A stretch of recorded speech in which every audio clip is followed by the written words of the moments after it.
Hey there, it's Carrie with Quilter's Hideaway. Today we are going to learn how to make a half square triangle block. So it's two triangles that together make a full square. This, in my opinion, is one of the most versatile quilting blocks out there, and it's used to make a ton of different quilt blocks and quilts. So stick around, we're going to go over how to figure out what size to cut your squares that you start with and how to make your half square triangle block.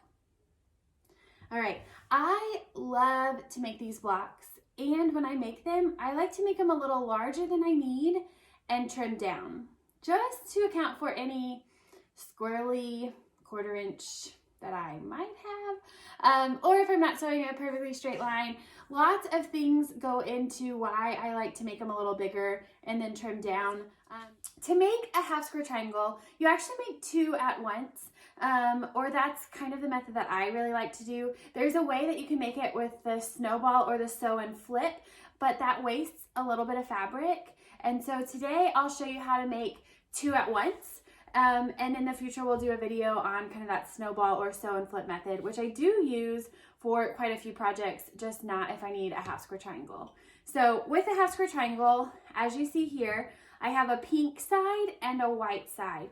And I'm actually going to have a free project. This month is October, which is Breast Cancer Awareness Month. And so at the end of this video, you'll be able to make a breast cancer awareness ribbon, either in this small block size or a larger wall hanging. And it uses these half square triangles in two different sizes. So a larger block and then two or a smaller block. All right, so to get started, again, I have a pink side and a white side, which means I'm going to need a square of pink and a square of white. But what size of these squares do you need? Well, if I look at my quilt, or if I'm drawing out my own quilt, however you want to do it, and I look at the finished size that I need. So once all the seams are done all the way around your block, that's your finished size. So it does not include any type of seam allowance.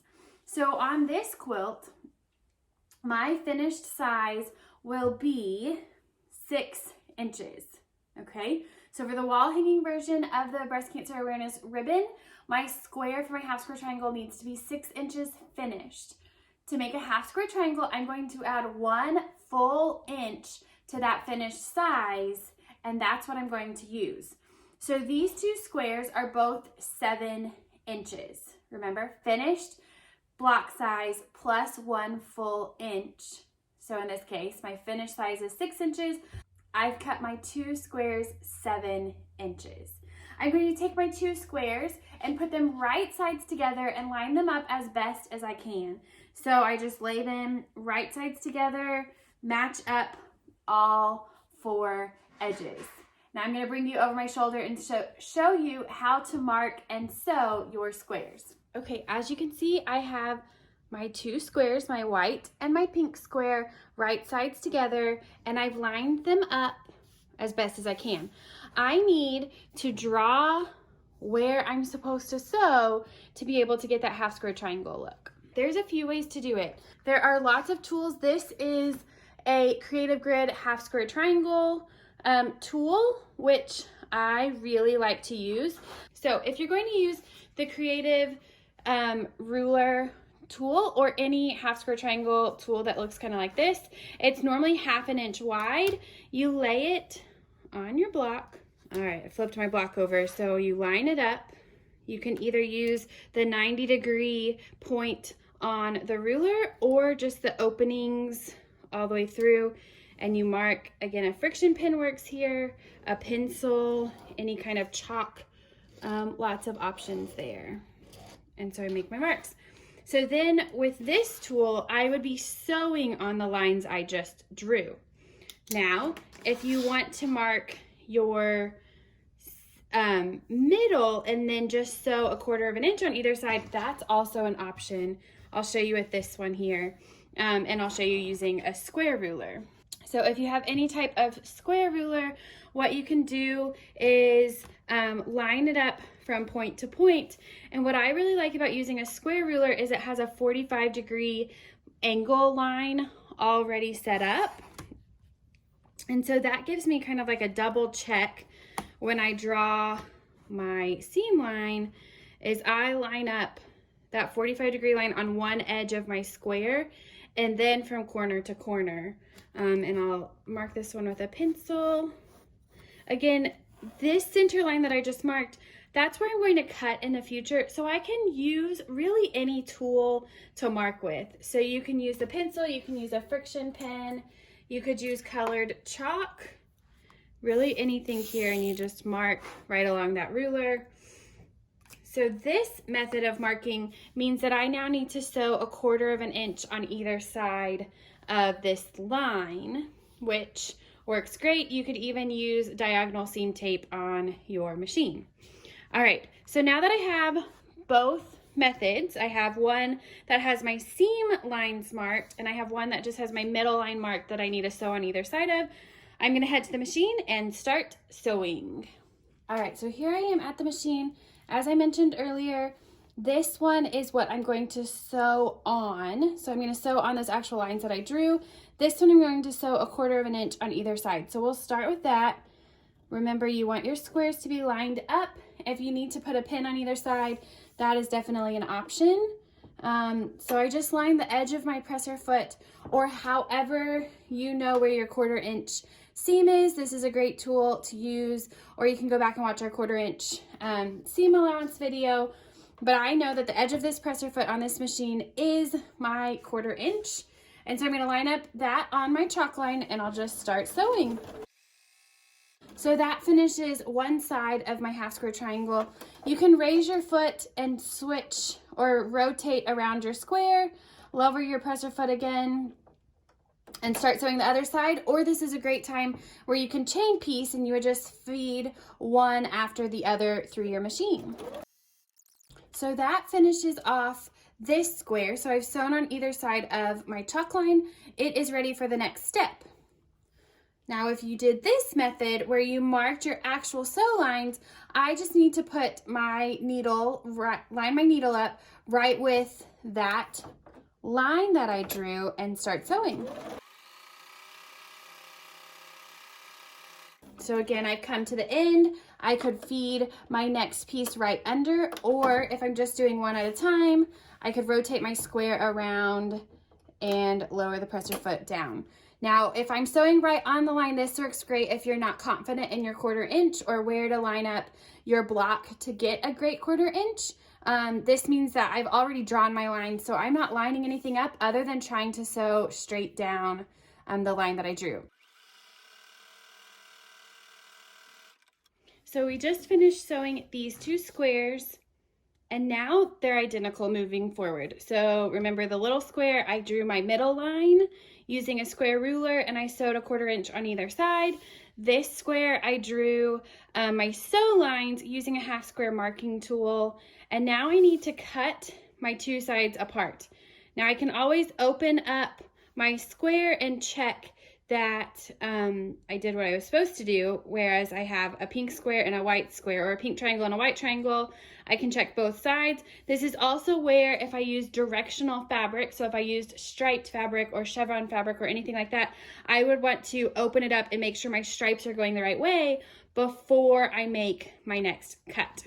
Now, I need to cut on this line. I can either use a small tool that I have, or a small ruler that you have, or you can go back to your square ruler. And again, anytime I have a square ruler, I really like to line up that 45-degree line on the edge of my square and then cut from point to point, just like that. So now I still have that 1/4 inch seam allowance, and then my seam and the rest of my triangle. Those two are cut and ready for the next step. And then this one I'll go ahead and cut as well. This one, I don't have my middle line because I used a half square triangle marking tool. So I'm going to use my ruler and line up 45-degree line on the edge of my square and cut from corner to corner. Just like that.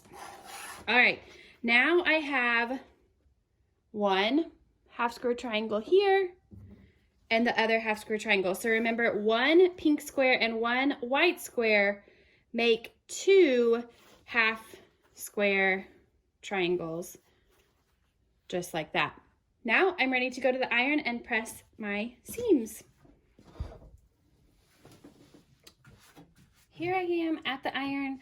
So my first step is going to be to set each of my seams. So I set it by just pressing up and down on that seam with it closed. And then I'm going to slowly open one side of my square or one side of my triangle and gently press that seam down, making sure I fully opened it up and I don't have a little pucker or fold over here just like that. So open it up, press it well.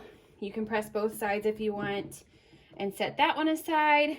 Same thing, I'm going to set my seam first by just pressing it down and then slowly opening my square using the point of the iron to fold that fabric back and then just giving it a good press. I don't want to stretch my fabric here, but I want to make sure that all of my fabric is opened out of that seam. So my squares are pressed and now I need to trim them down to the actual size I want for my quilt. All right, back at the cutting table. So remember earlier we talked about what size to cut the squares to start with. We wanted a full inch larger than our finished size. So these are going to need to finish at 6 inches in my project. So I cut my 2 squares at 7 inches. Now I'm going to trim them to the 1/2 inch that's in between those two numbers. So if I want them to finish at 6, I need to trim them at 6 1/2. So I have that 1/2 inch seam allowance or 1/4 inch seam all the way around my block. So these need to be trimmed to 6 1/2. I'm going to grab a square ruler or any ruler that has a 45-degree line. I'm going to set my block such that the angle runs from the top right to the bottom left, where I can lay my ruler on with the 1 and 1 in the top right corner and match that angled line all the way down my block. Now, I want these to be trimmed to 6 1/2. So I need to make sure that at my 6 1/2 inch line, I have fabric either at or sticking past all the way around. So I'm actually gonna push it up just a little bit. And now I can see a little bit of fabric sticking out beyond my 6 1/2. It's not much. All right, if you're wanting to be able to trim a lot, you might add 1 1/4 inches on, or even 1 1/2 inches onto your finished size. So again, I want them to finish at 6.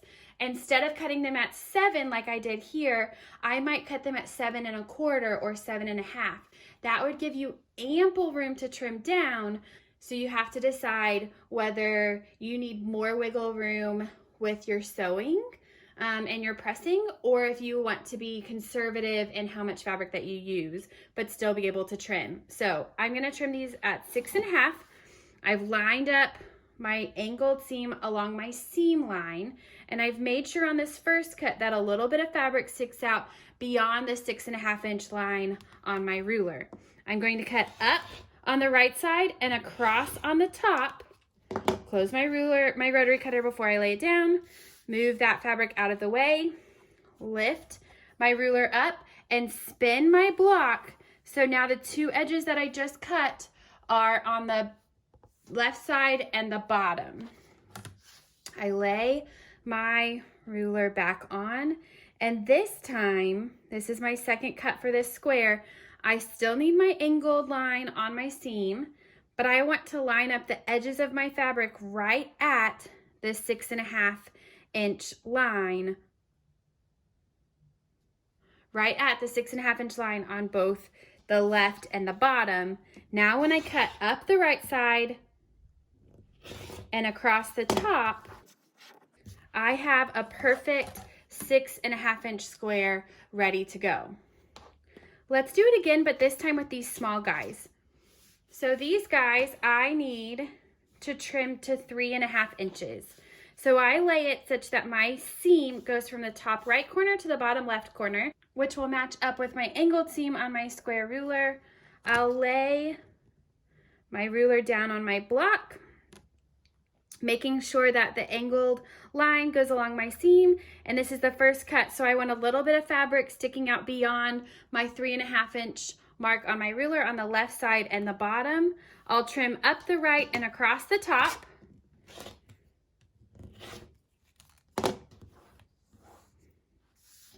And then I pick my ruler up, I rotate my square so the edges that I just cut are on the left and the bottom now. I lay my ruler back on. This time it's the second cut, so I line up with the 3.5 inch mark on the bottom and on the left side, making sure that angled seam is still straight down the middle, and I make my cut. This is also how you square up blocks in a quilt if you ever need to square up blocks in a quilt. So these will finish at 3 inches. Originally I cut them at 4-inch squares to start with. So I trimmed them to the 3.5. Again, if you wanted a little more wiggle room than the little threads that I'm cutting off here, you could cut them at 4.25 or 4.5 to start with. So adding that 1.25 or 1.5 on to the finished size square. There are a ton of different tools that exist on how to trim half square triangles down. Some have you trim while the block is still folded. That works great as long as your pressing is accurate. If your pressing is not accurate, you need to go ahead and press that block open and then trim it down. That way everything is taken into consideration when you trim your block down before you put it into your quilt. If you're trimming it down and then pressing, but your pressing isn't accurate, your block won't be the right size to start with. And it could make sewing your quilt a little harder. There's also different rulers on how to trim up from this step. I just really like using a square ruler because there are so many uses for it, and I don't have to worry about having a ton of specialty rulers that I might not use. But again, I feel as though a half square triangle block is the key, or one of the key blocks in sewing and quilting. It's just super versatile and can be used for so many different things to make quilts. As you can see, there are countless options on how to use a half square triangle block to make a quilt or a wall hanging, a project, or anything that you could imagine. Now, whether you use a half square triangle marking tool like the Creative Grids marking tool I have here, or a regular square ruler, you can get your blocks done and make them as accurate as possible. Now, remember the steps. Take your finished block size. So once you get it in the quilt with all of its seams done, what size do you want? In the larger version, this case, I needed it 6 inches finished. Add 1 inch so you have just the tiniest bit of wiggle room to trim down. So we cut our squares 7 inches. If you need 2 half square triangle blocks, you will need 1 square of each color. So 1 square of pink and 1 square of white gave me 2 half square triangle blocks to use in my quilt. If you need a little more wiggle room than you saw here, you can always add 1.25 inches or even 1.5 inches to the starting squares that you cut. So if I needed it 6 inches finished, I could cut my squares 7.25 or 7.5 and have quite a bit more to trim off if needed. You'll see patterns that call for squares that are 6 5/8 or 6 7/8. Typically, if they have a 3/8, 5/8, or 7/8 mark, those won't get trimmed down. I like to round up to the nearest whole number or 1/2 inch. That way I have a little wiggle room. So if it calls for 6 3/8, I'll cut my square 6.5 and trim it down. Again, 6 7/8, I would cut my square 7 inches and trim down. I hope you enjoy the free pattern we've included. Watch for it at the end of this video, or you can always download it on our website, quiltershideaway.com. If you're new here and you haven't yet done so, make sure you subscribe to our channel to watch for our next video and click the thumbs up if you enjoyed today's video. I hope you guys have a great day, and we will see you at the machine next time.